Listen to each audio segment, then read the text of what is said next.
प्रातः क्लास चल रहा था।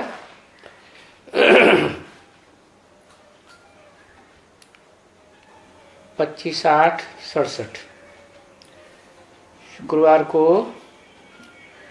दूसरे पेज के पहले तीसरी लाइन चौथी लाइन में बात चल रही थी।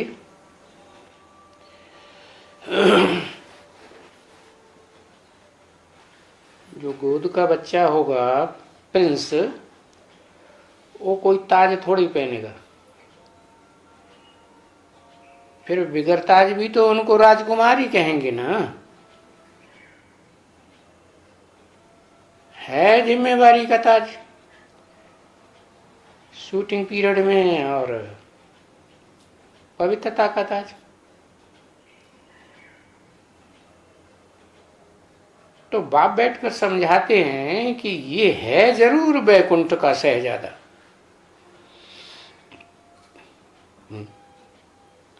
बैकुंठ का शहजादा है या स्वर्ग का शहजादा है?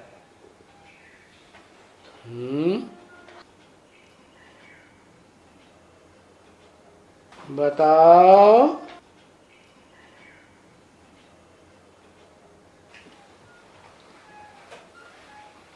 स्वर्ग का शहजादा है, ये कहते बैकुंठ का शहजादा है। अच्छा, स्वर्ग का शहजादा है वो तो बाबा ने बता दिया कि हाँ फर्स्ट प्रिंस बनेगा सतयुग में। बैकुंठ का शहजादा कैसे हो गया?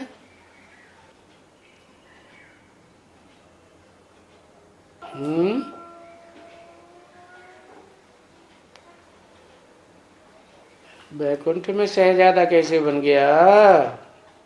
और बाबा ने कहा है जरूर ये शहजादा बैकुंठ का।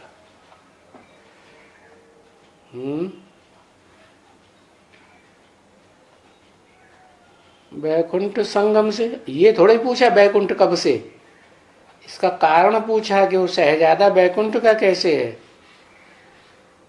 संगम में कृष्ण कौन है?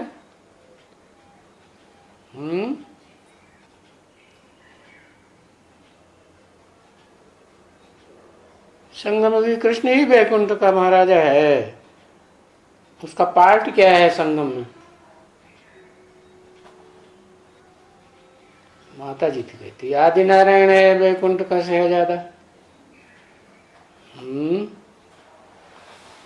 उसका पार्ट क्या है? क्या पार्ट बजाएगा संगम में?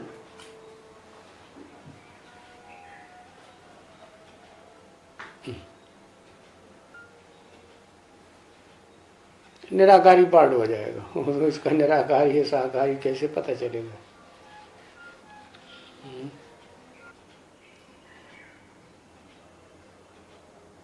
पवित्र पार्ट बजाएगा। पवित्र अपवित्र का पता कैसे चलेगा? कृष्ण वाली आत्मा 18 जनवरी 2019 को तो 50 साल पूरे हो जाएंगे। वो तो अपना सूक्ष्म शरीर भी छोड़ देगी, तो क्या प्रिंस के रूप में जन्म ले लेगी? फिर क्या होगा?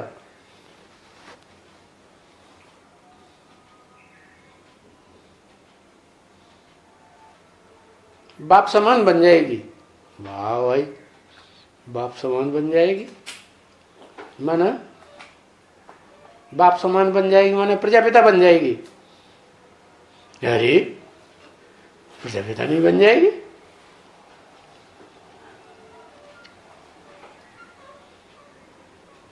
प्रत्यक्षता होगी। कैसे प्रत्यक्षता होगी? वो तो बिंदी बन गई। सूक्ष्म शरीर भी छूट गया। सूक्ष्म शरीर था तो कम से कम प्रवेश करके तो पाठ बजाती थी गुलजार दादी में, वो भी छूट गया।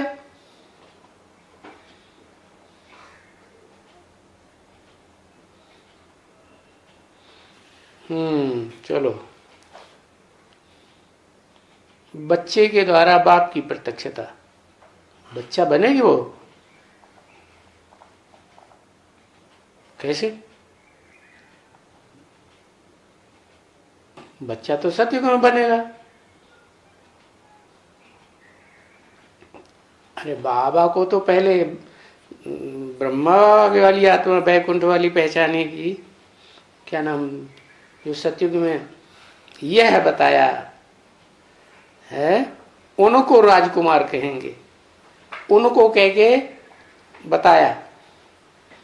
बाप समझाते हैं ये है जरूर बैकुंठ का शहजादा, फिर उसकी तरफ इशारा कर दिया, ये है जरूर बैकुंठ का शहजादा। ये माने कौन, ये कह के किस तरफ इशारा करते, ब्रह्मा की तरफ। जब ब्रह्मा की तरफ इशारा करते तो ब्रह्मा वैकुंठ में क्या प्रिंस बनेगा, शहजादा बनेगा, कैसे पार्ट हो जाएगा?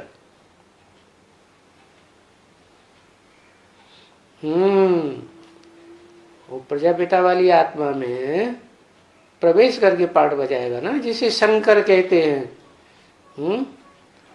शंकर का पार्ट पूरा हो गया, पुरुषार्थ का। वो बाप है और ब्रह्मा की सोल बच्चा है। तो बाप और बच्चे दोनों की प्रत्यक्षता रूपी जन्म जब इकट्ठा हो गया तो ब्रह्मा की सोल उसमें प्रवेश कर जाएगी। किसमें? प्रजापिता में। तो बताया उसमें प्रवेश करके बैकुंठ का शहजादा है, बैकुंठ का शहजादा कहेंगे, परंतु इनको बेचारे को कोई जानते नहीं है। क्यों नहीं जानते? क्योंकि बाहर से तो कुछ दिखाई नहीं पड़ता। वो आत्मा के बारे में बाहर से कुछ दिखाई पड़ता है नहीं। पार्ट बजाएगी, वो भी धर्मराज का पार्ट बजाएगी, दाढ़ी मुंह चबा लेगा, मारा मार 12 मार 12 मार। वो कैसे पहचानेगा कोई ये प्रिंस है? पहचानेगा नहीं, कोई नहीं जानते हैं। पूजा तो करते हैं, पूजा करते हैं, बड़े प्रेम से झुलाते हैं उनको। क्या कैसे झुलाते हैं? उनका अपना शरीर ही नहीं तो झुलाते कैसे? प्रवेश करके झुलाते हैं। प्रवेश है तो जिसके सद में प्रवेश है वो झूलती है, तो ज्ञान के झूले में वो भी झूलती है, उनको झुलाते हैं। तुम बच्चे खुद जानते हो, उनको झुलाते हैं और तुम बच्चे खुद जानते हो कि हम अपने अपने घरों में जब भी कृष्ण जन्माष्टमी होती है तो घर में भी पींगे बनाते हैं या मंदिर में पींगे बनाते हैं जहां कृष्ण का मंदिर होता है। फिर जब माइयां जाकर के कुछ न कुछ पैसे डालते हैं गोलक में, तो वो कृष्ण के मंदिर में जो होती है ना, उसको गोलक कहते हैं। क्या?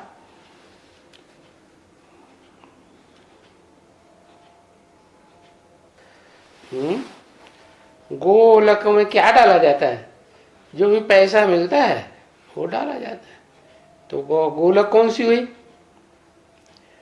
कृष्ण के मंदिर में जो गोलक होती है ना, माइयां जो कुछ भी पैसे ऐसे डालती हैं तो कहां डाला जाता है? गोलक में। गोलक क्या? वो ही पींगे बनाती हैं और फिर वो डाले जाते हैं। तो जो डाले जाते हैं गोलक में, वो गोलक कौन हुई?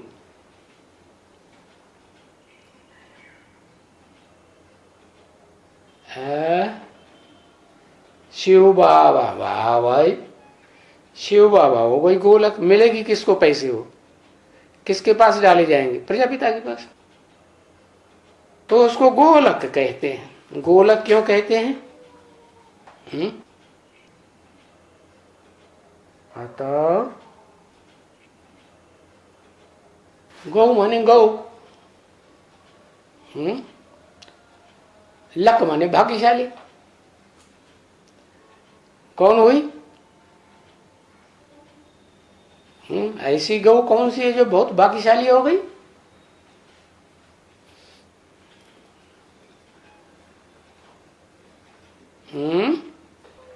अरे भाई, गोलक लक्ष्मी हो गई। अच्छा, लक्ष्मी के पास काम पैसा, हाँ, कामधेनु गौ हो गई गोलक। अच्छा, जो भी ज्ञान धन मिलेगा मनन चिंतन मंथन करके वो गोलक में डाला जाएगा। तो उसमें पैसा भी डालते हैं। क्या कहा? पैसा भी डालते हैं और कृष्ण कृष्ण करके पुकारती भी हैं। क्या? माइया कृष्ण कृष्ण करके पुकारती भी हैं तो खुशविश भी होती है, देख देख करके ही बहुत खुश होती है। वाह भाई! क्योंकि पूजा करनी होती है ना। जैसे क्राइस्ट को देख करके, जब छोटा क्राइस्ट है ना तो बहुत खुश होते थे। आजकल तो क्राइस्ट को भी हूबहू कृष्ण के माफिक बनाते हैं। क्या?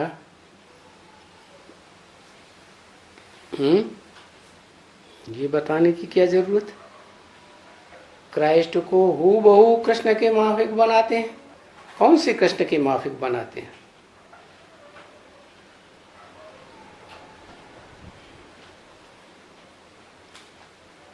संगम युगी कृष्ण के। क्रिश्चियन जानते हैं संगम युग को, तो ऋषि मुनियों ने तक नहीं जाना।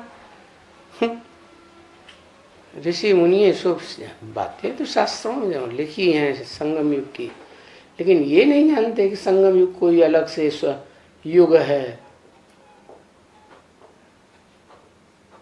हाँ, तो वो तो स्वर्ग के प्रिंस को ही जानते हैं ना, शास्त्रों के आधार पर, कि स्वर्ग का प्रिंस जो 16 कला संपूर्ण है वो है। अच्छा ठीक है। और क्राइस्ट की राशि किससे मिलाई जाती है? कृष्ण से। तो कृष्ण को जो वास्तव में जो वास्तविक कृष्ण है वो, उसको क्राइस्ट फॉलो करते हैं। और कृष्ण किसको फॉलो करता है?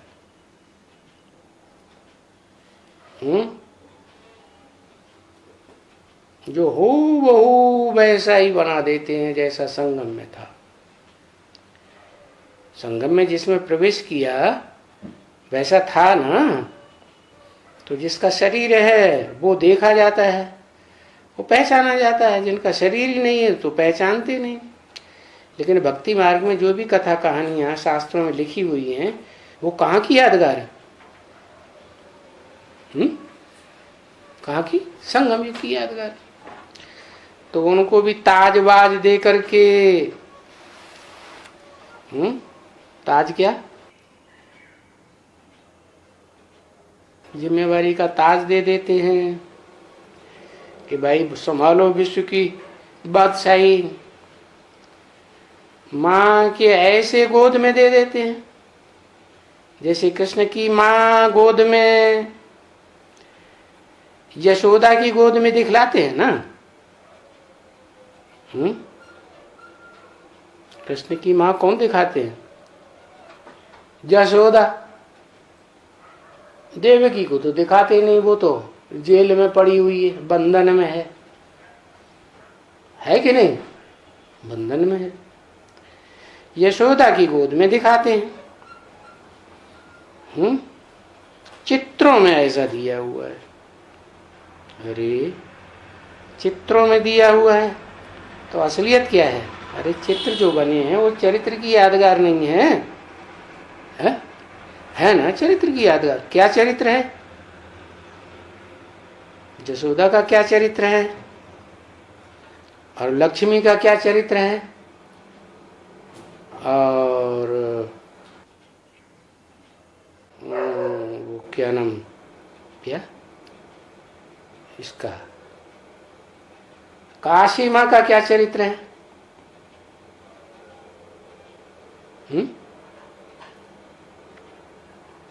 चरित्र का अंतर पता नहीं है। अरे चरित्र का अंतर है ना। चित्रों में दिखाते हैं कि यशोदा को, हाँ, बाल कृष्ण की पालना करती है, तो वो तो ठीक है, पालना करती है। लेकिन जो बाल कृष्ण की भी पालना करती है 16 कला संपूर्ण कृष्ण की भी माँ है, तो उसकी पूजा होनी चाहिए ना। पूजा दिखाते हैं? नहीं दिखाते। तो पूजा नहीं दिखाते हैं तो अपवित्रता की कोई बात हो गई, इसलिए पूजा नहीं दिखाते हैं। जैसे ब्राह्मण चोटी तो दिखाते हैं, लेकिन चोटी को फिर जो विष्णु का विराट रूप है भगवान का, वो चोटी क्यों उड़ा दी? क्यों उड़ा दी? क्योंकि बताओ भाई,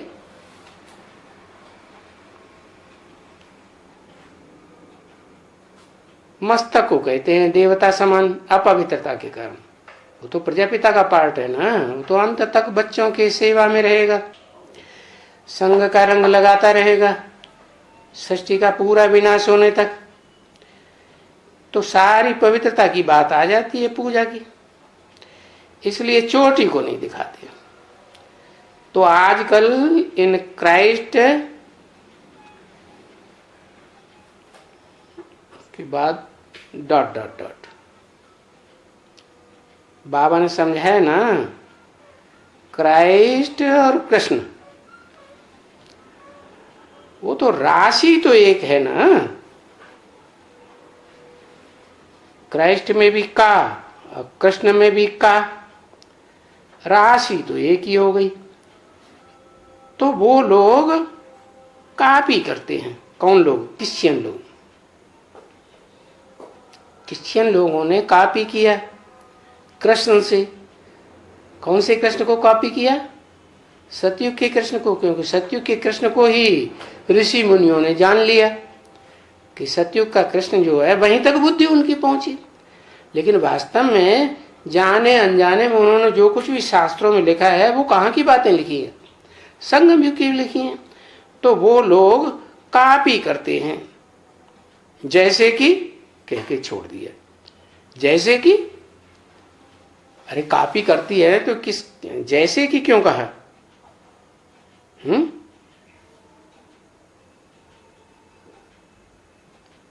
जैसे सतयुग के कृष्ण ने भी कॉपी किया।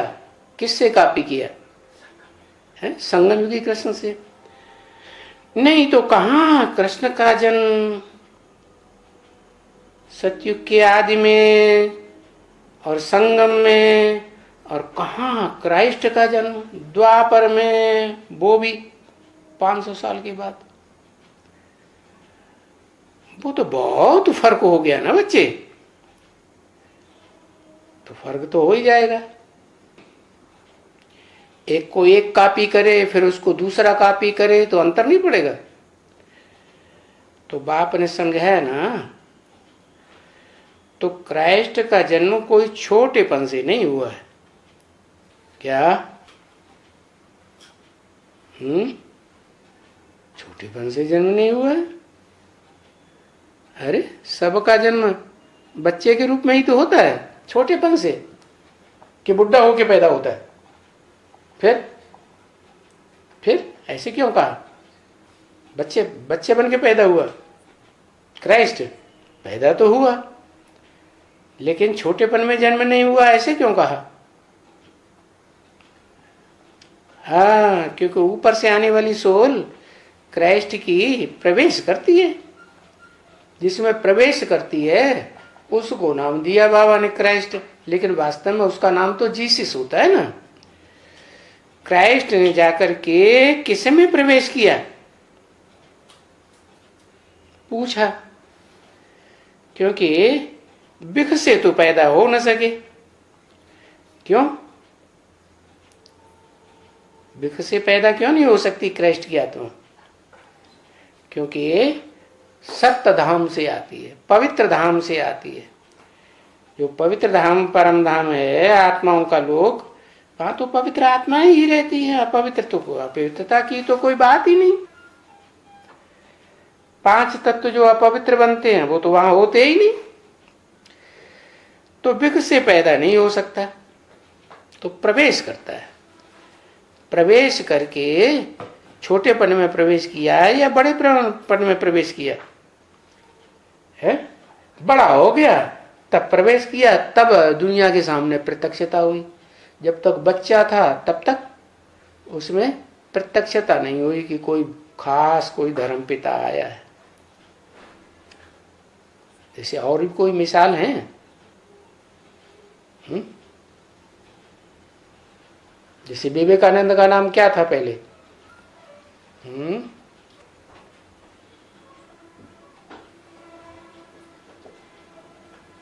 नरेंद्र था। तो नरेंद्र पहले नाम था विवेकानंद का। फिर बाद में जब सोल ने प्रवेश किया तो नाम बदल गया, विवेकानंद हो गया। ज्ञान की बातों में बहुत रस लेने लगे। ऐसे सभी धर्म पिताओं का ऐसे ही होता है। पहले उनका नाम दूसरा होता है, बाद में उनका नाम जब सोल प्रवेश कर जाती है तो बदल जाता। धर्म पिताओं का ही नहीं, जो भी उनके फॉलोअर्स प्रवेश करते हैं, जैसे महात्मा बुद्ध है, तो वो उन्होंने प्रवेश किया तो पहले नाम क्या था? माता जी बताएंगे। है तुमको नाम ही पता नहीं तो परीक्षा भी तो लेते जाए है? हाँ, ये तो सारे ही पास हो गए, एक कोई रह गया अभी है। चलो आगे चलो। क्राइस्ट ने जाकर के किस में प्रवेश किया? जिसमें प्रवेश किया वो तो विकट से पैदा हुआ। प्रवेश किया तो प्रत्यक्षता हुई। तो प्रत्यक्षता होना माने, प्रत्यक्ष होना माने जन्म लेना। जैसे धर्म पिताओं का जन्म होता है प्रत्यक्षता रूपी जन्म, ऐसे ही धर्म पिताओं का जो बाप है, बेहद का बाप, ग्रेट ग्रेट ग्रैंडफादर, उसकी भी ऐसे ही प्रत्यक्षता होती है। जब संपूर्णता के रूप में कोई सोल प्रवेश करती है तो प्रत्यक्ष हुआ। तो कायदा भी नहीं है कि विकसे पैदाइश हो, ऊपर से सात्विक आत्मा आने वाली की प्रत्यक्षता रूपी जन्म विकसे हो, वो तो हो ही नहीं। जो धर्म स्थापन करने आए वो पवित्र आत्मा आए ना, तो उनको अभी आगे कल भी छोटा बच्चा नहीं दिखाते थे, अभी छोटा बच्चा दिखलाते हैं। किसको? क्राइस्ट को है। आगे नहीं दिखलाते थे छोटा बच्चा, बड़े के रूप में दिखलाते थे। अरे अभी छोटा क्यों दिखलाने लगे?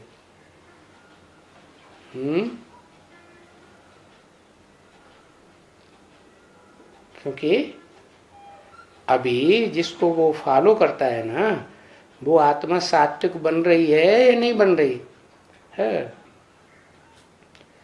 आगे तो ऐसे ही क्रॉस पर उसमें दिखलाते थे। जब उनको मारा है तो क्रॉस पर चढ़ाई दिया, कीलियां ठोक करके। तो ये तो बच्चे समझते हैं। क्या क्या समझते हैं? अभी जो भी धर्म स्थापक होते हैं उनको ऐसे थोड़े ही कोई मार सकते हैं। क्या कि केलियां ठोक के मार दें? अरे फिर क्राइस्ट को केलियां ठोक के नहीं मारा गया क्या? कभी देखा है इसे? नहीं मार सकते हैं कोई को, धर्म स्थापन करने वाले को। ये तो अभी तुम्हारी बुद्धि कहती है जो स्थापना करने आएगा उसको फिर मारेंगे कैसे? वास्तव में तो फिर किसको मारा?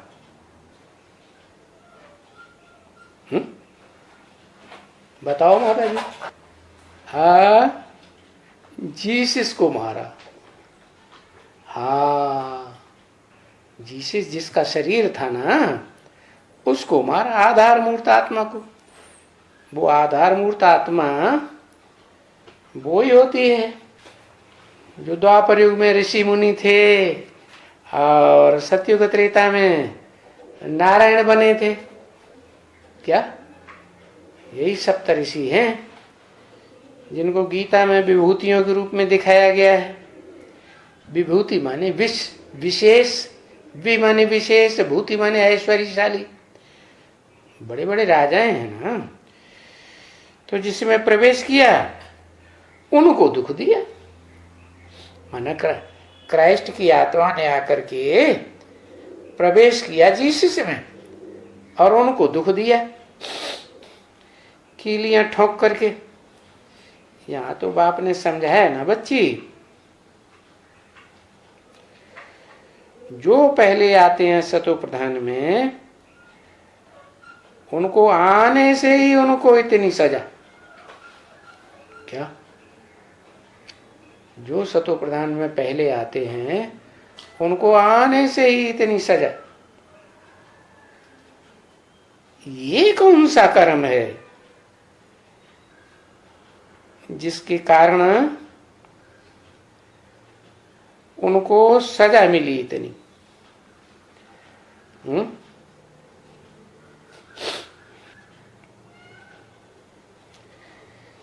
जो क्रॉस में चढ़ाया गया, सजा किसको मिली?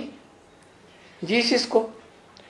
प्रवेश करने वाली आत्मा को तो सजा मिल ना सके, तो टैली कहां से किया?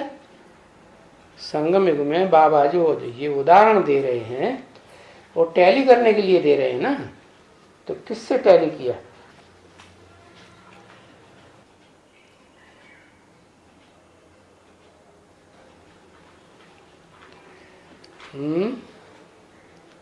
हाँ, भगवान को जितना रुलाया है उतना और किसी को तो दुनिया वालों ने रुलाया।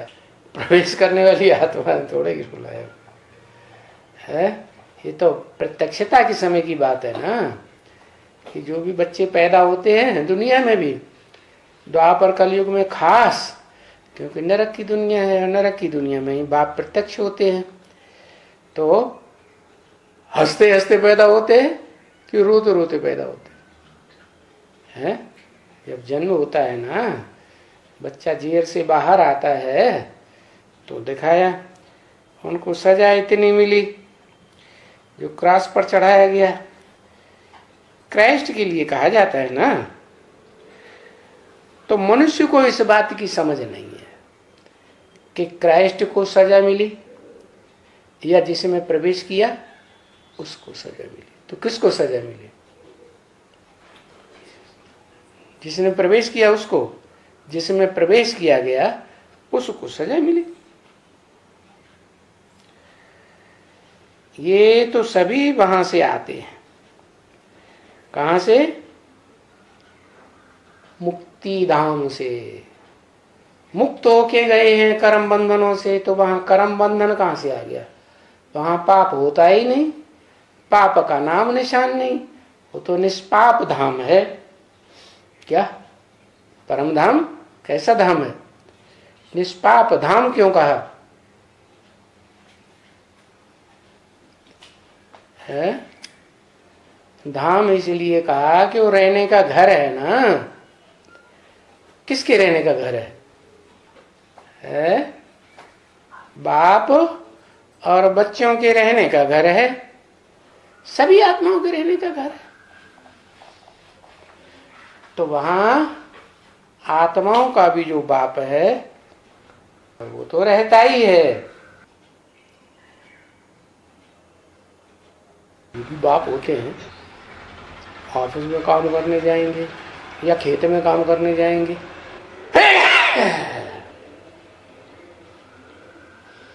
तो ऑफिस में से जब लौटेंगे तो बुद्धि कहां धरी होगी? परम धाम। घर में बुद्धि धरी होगी ना, तो बाप भी घर में रहता है, और कौन रहता है घर में? घर किसे कहा जाता है? परिवार को घर कहा जाता है, तेरे के लिए घरवाली को घर कहा जाता है। हा? जब लौटेगा ना, है घरवाला लौटेगा ना, तो किसकी याद में लौटेगा? घरवाली से जाके मिलूंगा, पहली याद उसकी आएगी। तो धाम हो गया ना, मन बुद्धि का क्या हो गया? धाम। बड़ा खुश हो रहा है, तेरे की बहन गई थी। अरे ये तो बाप की बात हो रही ना। अम्मा के पास जाएगा तो बहुत खुश होगा।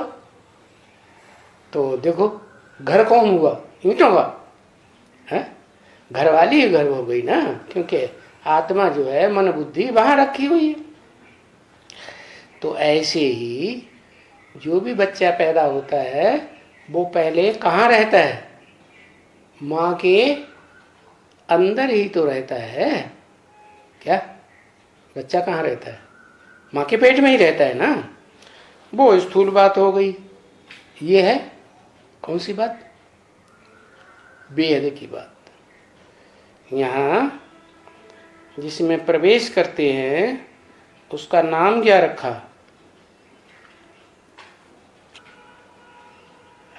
ब्रह्म। छोटा मोटा ब्रह्म नहीं, परम ब्रह्म, सब ब्रह्मा नामधारियों से परे।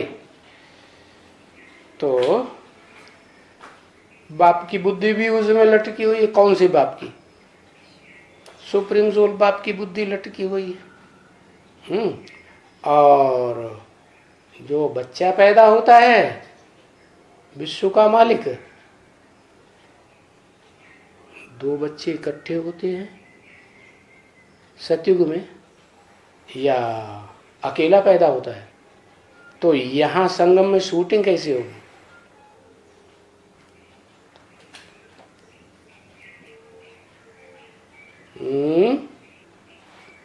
हाँ, यहाँ संगम में भी जो पैदाइश है वो पहले लक्ष्मी, वो नारायण की, फिर लक्ष्मी की पैदाइश होती है। तो पहले प्रत्यक्षता नारायण की होगी, और नारायण की प्रत्यक्षता को सबसे पहले रिसीव कौन करेगी?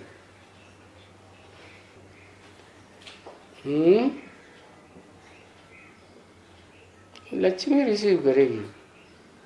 अच्छा, जगदम्बा रिसीव करेगी। अरे जगत पिता की अम्बा कौन है? घरवाली कौन है? जगदम्बा है ना, क्योंकि जगदम्बा स्वर्ग में भी है, क्योंकि रुद्रमाला का मणका है। जगदम्बा बैकुंठ में भी है, क्योंकि रुद्रमाला का मणका है। और जगदम्बा नरक की दुनिया में भी बड़ा भारी काम करती है। सारा जगत उसी जगदम्बा में समाया हुआ है। जगदम्बा माने धरणी। क्या? एक धरणी तत्व ही ऐसा है जिसमें पांचों तत्व समाये हुए हैं। नहीं समझ में आ रहा है?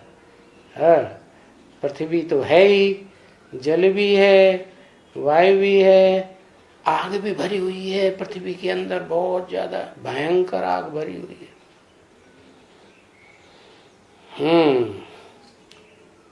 तो बताया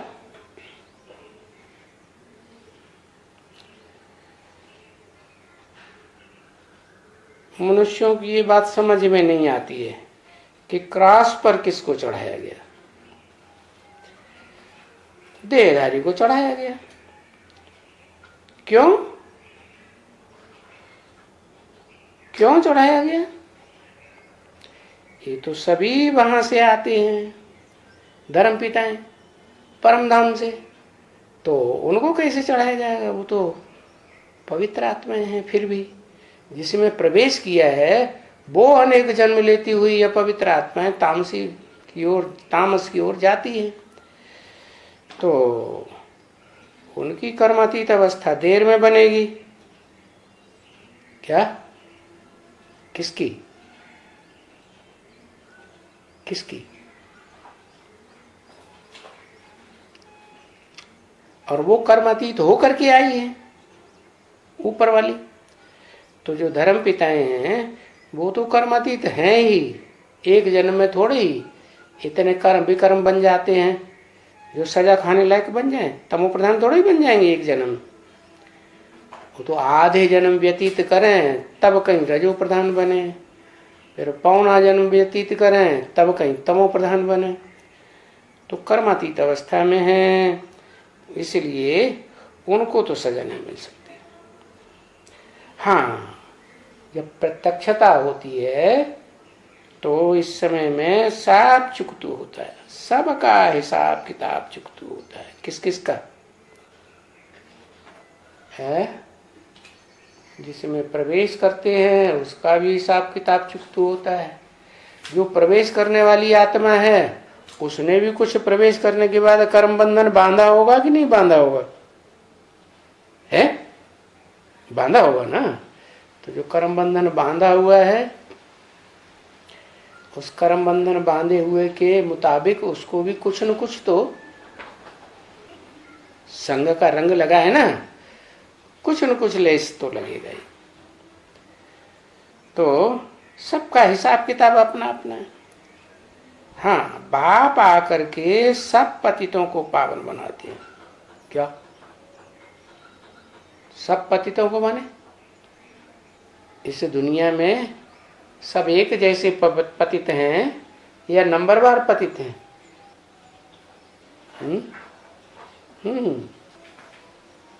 सब नंबरवार पतित हैं। तो पतित आकर के पावन किसको बनाते हैं? पहले है जिसमें प्रवेश करते हैं उसको पहले पावन बनाते हैं,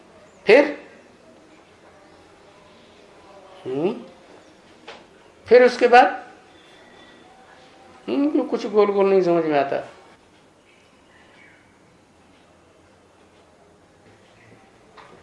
नजदीकी आत्मा कौन? नंबरवार पावन बनाते हैं। कौन है नंबर 2 में? संग के रंग में बनाते हैं। ओहो,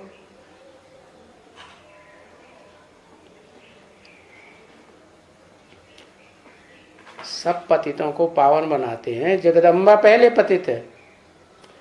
जगदम्बा तो लास्ट नंबर है रुद्रमाला का, लेकिन नजदीक बहुत है। किसके है? फूल के, शिव बाप के, जो सदा हल्का रहता है, कभी भारी होता ही नहीं। उसे कर्म बंधन ही नहीं है तो भारी कहां से होगा? तो ज्यादा नजदीक होने के कारण उसी की पहले सदगति होगी ना। है तो अम्मा की सदगति नहीं कर पाएगा पप्पा, तो फिर और बच्चों की कहाँ सदगति करेगा? करेगा? तो पहले पहले किसकी सदगति होती है? अम्मा की। और फिर बच्चों का नंबर लगता है। तो बच्चों में कौन कौन है?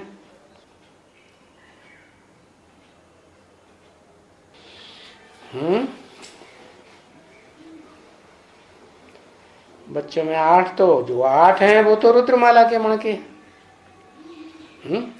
रुद्रमाला के मणकों में जो पहला मणका है वो तो प्रजापिता खुद हो गया, उद्धार मूर्त बीज, और उसका जो आधार मूर्त है वो ब्रह्मा बाबा हो गया। तो हिसाब है पतितों को पावन बनाने का, क्योंकि पावन बनने के बगैर तो मुक्ति धाम में भी कोई जा नहीं सकते। जाए भी तो ठहर नहीं सकेंगे। अभी मुक्ति धाम से कर्मातीत अवस्था से आकर के और कोई दुख थोड़ा ही भोग सकते हैं, क्योंकि कर्मातीत अवस्था में पहुंच गए तो सुख धाम में, वो शांति धाम में पहुंच गए ना, मुक्ति धाम में पहुंच गए, तो वहां दुख की कोई बात ही नहीं। दुख तो फिर भी आत्मा भोगती है ना बच्चे। कहाँ भोगती है? शरीर है तो आत्मा ये मुझे दुख होता है। क्या शरीर है तो आत्मा को दुख होता है? देहभान है तो आत्मा को दुख होता है। देहभान खत्म तो आत्मा का दुख खत्म। अच्छा, आत्मा कहती है मुझे दुख होता है, अच्छा, आत्मा के बगैर शरीर को मारो तो दुख होगा? है तो मुर्दा हो गया है? तो प्रकृति के दो रूप बताए, एक निर्जीव और एक जीव। इसकी बुद्धि में निर्जीवता है, मैंने चैतन्यता है ही नहीं। किसकी याद है? चैतन्य को याद करती है या जड़ को याद करती है?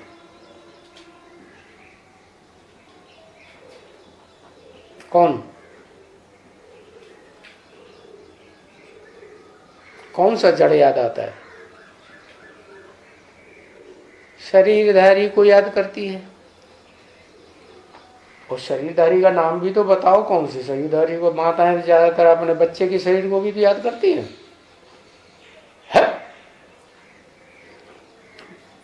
हाँ, प्रजापिता वाली आत्मा को जिसमें शिव प्रवेश है, वो शिव नहीं याद आता, चैतन्य।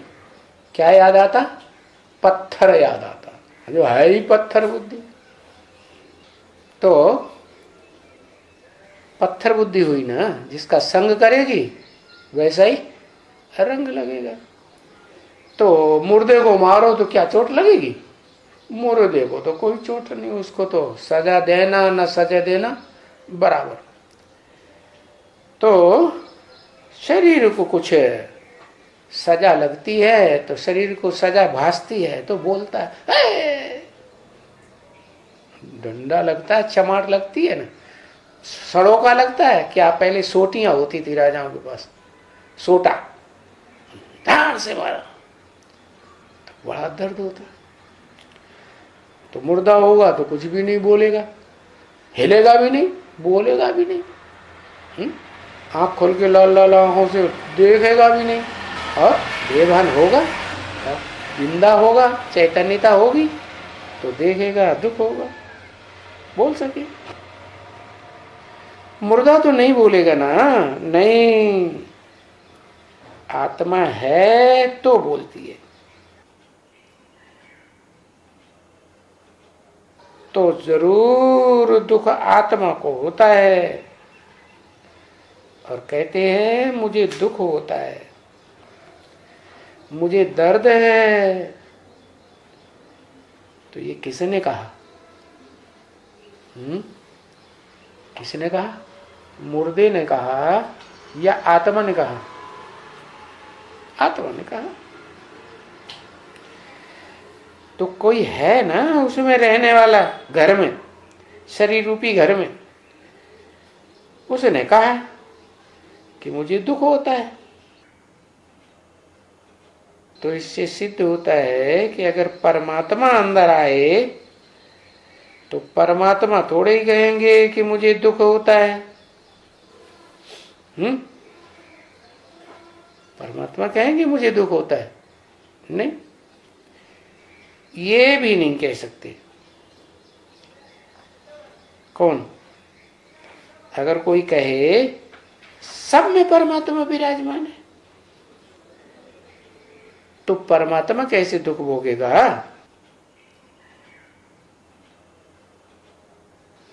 जिसको आत्माएं पुकारती आती हैं कि हे परमपिता परमात्मा, आकर के हमारा दुख हरो, तो आत्मा पुकारती है ना, कि परमात्मा पुकारता है कि परमपिता पुकारता है? नहीं, परमपिता तो नहीं पुकारेगा क्योंकि वो तो है ही सर्वशक्तिवान। और परमात्मा, परमात्मा क्यों नहीं पुकारेगा? क्यों नहीं पुकारेगा? क्योंकि जो परमात्मा है वो भी तो परम पार्टधारी है। परमात्मा में भी तो बाप समान बनने की शक्ति आती है ना, वो पुकारने की बात ही नहीं। थोड़े ही कहेंगे कि हमारा दुख हरो। तो आत्मा अपने बाप को पुकारती है।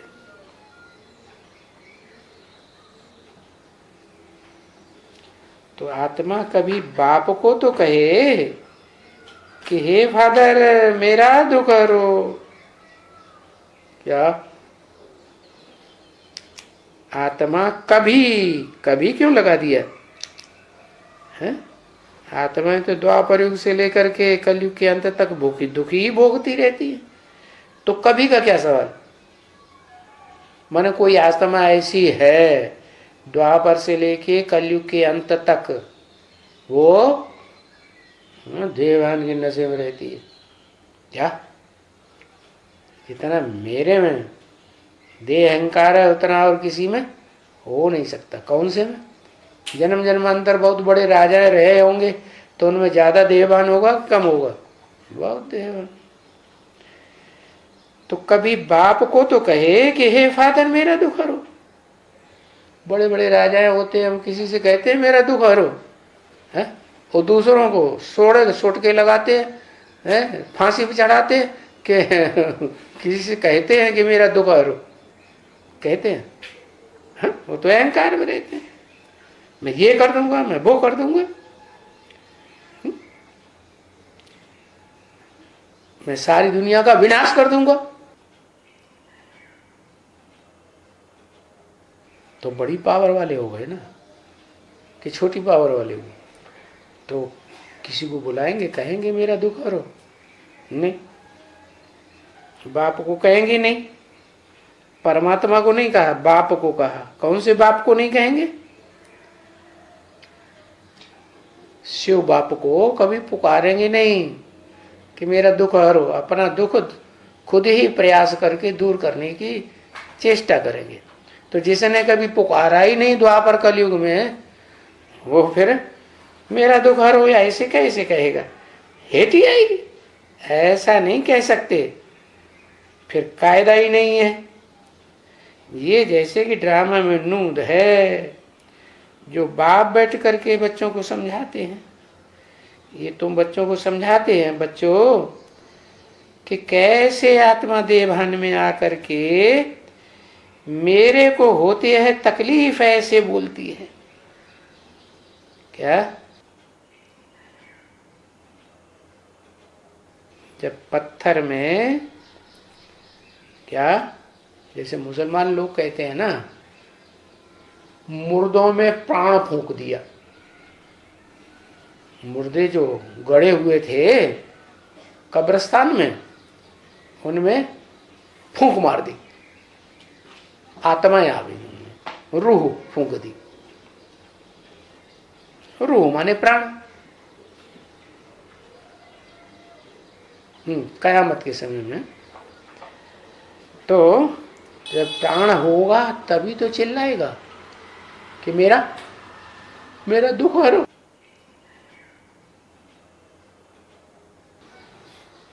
मेरे को कहती आत्मा है सब कुछ,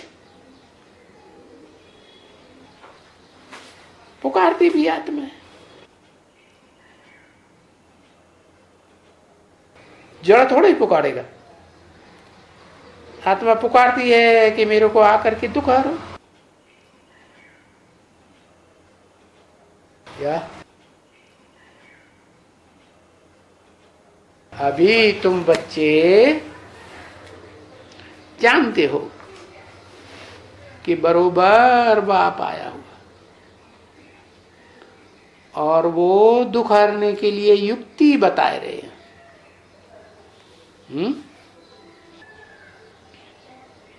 और तुम जानते हो कि हम यहां आए हैं। कौन हम?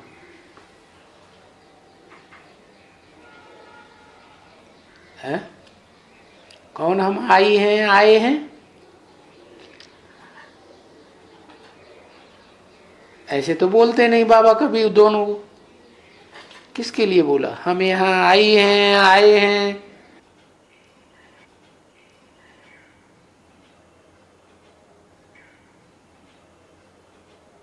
हाँ, शिव शंकर बोलेंगे। युक्ति बताए रहे हैं शिव शंकर किसको? और तुम जानते हो कि हम यहाँ आए हैं। तुम जानते हो, माने एक नहीं है, दो हैं कम से कम। किसकी बात हो रही?